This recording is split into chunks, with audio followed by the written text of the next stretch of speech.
To new TV Telugu.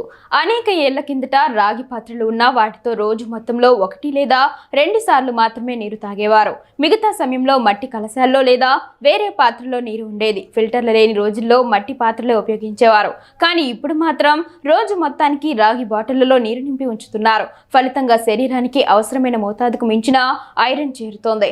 ఇది ఆరోగ్యానికి ముప్పు కలిగిస్తోంది. రాగి థైరాయిడ్ సమస్యలను తగ్గించవచ్చు. కానీ రోజంతా రాగి గ్లాస్ లేదా బాటిల్లో నీరు తాగితే శరీరంలో కాపర్ మోతాదు పెరిగి థైరాయిడ్ గ్రంథిని హాని చేస్తుందని పౌష్టిక నిపుణురాలు అంటున్నారు. రాగి గుండె ఆరోగ్యానికి ఉపయోగపడుతుంది.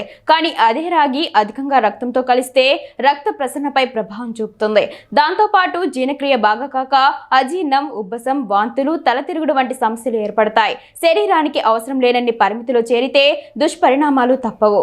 ముఖ్యంగా హై బ్లడ్ ప్రెషర్, గుండె సంబంధిత రోగాలు, కిడ్నీ సమస్యలు ఉన్నవారు రాగి బాటిల్ ఉపయోగించేటప్పుడు జాగ్రత్తలు తీసుకోవాలి.